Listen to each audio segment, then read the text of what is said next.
જય શ્રી કૃષ્ણ મિત્રો, કેમ છો? મજામાં ને? આજે આપણે બનાવીશું શેરડીનો રસ. એ પણ શેરડી વગર એકદમ સરસ અને ઠંડો ઠંડો, આપણે શરીરમાં ઠંડક આપે, એસિડિટી મટાડે તેવો આપણે શેરડીનો રસ બનાવીશું. આ શેરડી વગર રસ બનાવવા માટે મેં 1 વાટકી ગોળ લીધો છે. આપણે દેશી ગોળ આવે તે લેવાનો છે, તેનાથી એકદમ મસ્ત બનશે. મેં 1 વાટકી દેશી ગોળ લીધો છે. આમાંથી આપણે 4 ગ્લાસ બનશે. 4 ગ્લાસ શેરડીના રસ બનાવવા માટે 1 વાટકી ગોળ લીધો છે અને 15 થી 20 આપણે ફ્રેશ ફુદીનાના પાન લીધા છે. આ રીતના ફુદીનાના પાન આવે એકદમ ફ્રેશ હોય તે લીધા છે.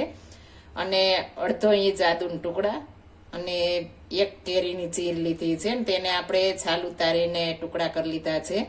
આ કેરી નાખવાથી એકદમ મસ્ત આપણે રસ બનશે અને આપણે આ શરબત પણ આને કહી શકીએ.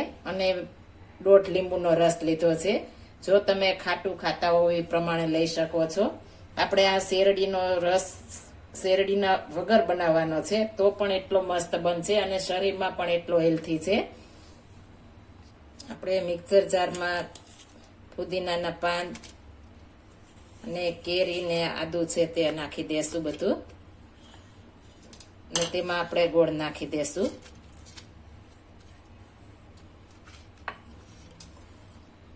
લીંબુનો રસ,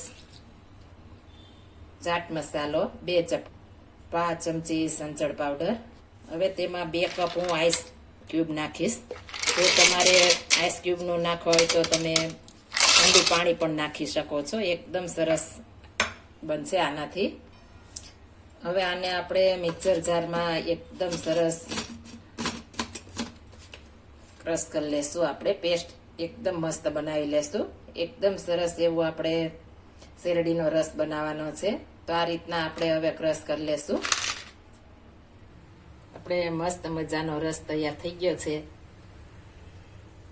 આપણે કોઈ ગેસ્ટ આવ્યા હોય ને ડાયાબિટીસ હોય તો આપણે આ રીતના તેને બનાવીને દીધો હશે તો તેને પણ ઘણા બધા ફાયદા કરશે. અને આપણે આ 1 ગ્લાસ પીને ગયા હોય તો આપણે લૂથી બચાવે છે. એટલો મસ્ત કામ આપે છે. એટલો સરસ આપણે આ રસ કામ આપે છે.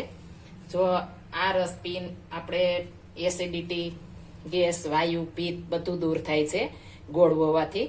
આપણે આ ફીણા બેસી જશે એટલે એકદમ સરસ આપણે ફીણા આપણે ઉપરથી બેસી જશે એટલે એકદમ આપણે શેરડીનો રસ હોય તેવો જ આપણે રસ થઈ જશે. એકદમ સરસ આપણે શેરડી વગર એકદમ મસ્ત શેરડીનો રસ તૈયાર થઈ ગયો છે. હવે આપણે સર્વ કરીશું.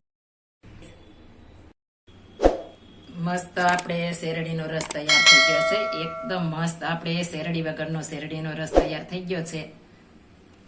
જો આ મારી રેસીપી પસંદ આવી હોય તો મારી ચેનલ લાઈક, શેર અને સબસ્ક્રાઇબ કરી દેજો. ફરી મળીશું નવી રેસીપી લઈને. જય Shri Krishna. Thank you for watching guys.